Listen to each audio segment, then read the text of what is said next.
Guys, magandang araw sa lahat. Babala ng ating kaibigan ngayon sa mga Pilipino nating mga kababayan, no? Nanawagan si kaibigan po ngayon. Lagi po tayong alerto sa sakuna dahil talagang kinikilabutan si kaibigan sa impormasyon na kanya nakita patungkol sa taong 2026. Sinabi po ng ating kaibigan kung ano man po ang dinanas natin noong 2025 na sakuna, mas dublihin pa daw ngayon. Maghanda tayo sa mga bagyo ngayon na papasok dito sa ating bansa. Talagang naninilikado po ang mga malalapit sa sapa o sa mga katubigan. Guys, pakinggan nyo kung ano man po ang sign na nakita ng ating kaibigan. Mayroon pong sign na bagong pumasok sa kanilang kaharian.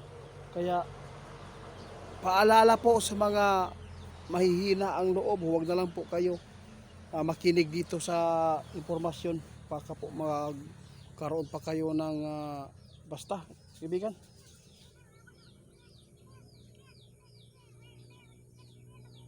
Tama. Ito po ang sinabi ng ating kaibigan. Ito ang maitulong lang natin, yung babala natin, lalo na may sign ngayon guys na nakita si kaibigan doon sa kanilang kaharian na maghanda po ang Cebu sa bagyo, no?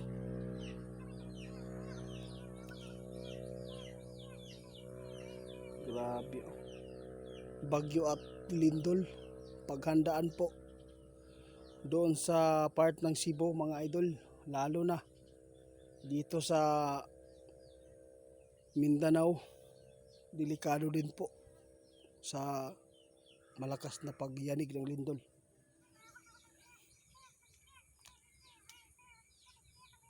Tama. Yung sinabi ni kaibigan mga idol, may mga sign po nakapasok sa kanila.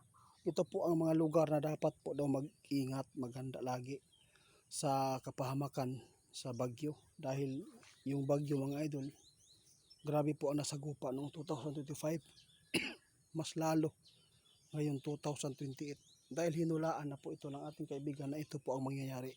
Pinapaalalahan po kayo, kung malapit kayo sa mga sapa, kung nakasagupa ka ng malakas na bagyo at yung tubig nilubog ang bahay mo, mga idol, huwag po natin hintayin na maulit kasi mas malaki pa ang sasapitin na tubig dyan.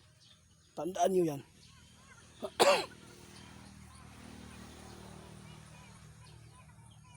Tama. Mag-ingat po daw tayo lagi mga idol. Hindi lang po kalamidad ang ating babantayan. Alam na po natin ang paligid natin ngayon, hindi na safety ang ating buhay. Dahil sa mga tao sinasaniban po ng demonyo. Kumikitil ng buhay kahit walang kasalanan mo kapag natripan ka. Alam po ba niyo kung bakit dumadami po ang demonyo? Isa po dito ang cellphone mga idol. Lahat nagbigay talaga ang cellphone, no? Social media sa impluwensya, no? Impluwensya. Grabe ang influence mga idol, no? Grabe po ang influensya dito sa cellphone. Talaga nandito lahat ang kasamaan. Talagang kung ano po ang gusto mong i-search, talagang ibibigay po yan ng social media.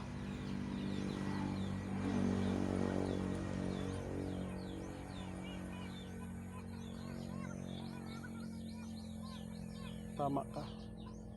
Paghandaan lang po natin lahat mga idol. Alam naman po natin, lagi naman tayo nakasagupa ng mga ganitong klaseng mga sakuna o problema, krimen. Kaya paglabanan lang natin mga idol sa mga pamamagitan lang po, sa pamamagitan po ng panalangin, magdasal. Kaya hindi tayo pwedeng matakot mga idol. Haharapin natin kung ano man po ang pagsubok. Basta hindi lang kayo mawala ng pag-asa.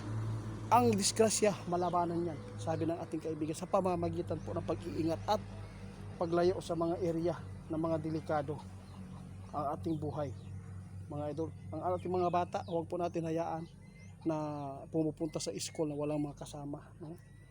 Bantayan natin.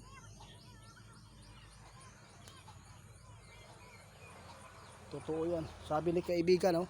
Itiit, paghandaan din po ng Luzon, Visayas at Mindanao dahil mayroon po silang nakita doon sa bagyo. Mag-ingat po ang bagyo mga idol.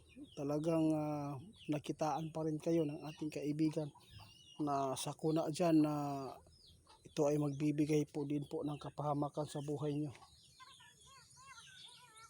Lalo na kung tag-ulan po dyan sa Bagyo, kailangan huwag tayo magkampante dahil po alam na po natin ang status po doon sa mga bahay doon. Ipinapaabot po na po ng ating kaibigan, mga bangin po doon mga idol.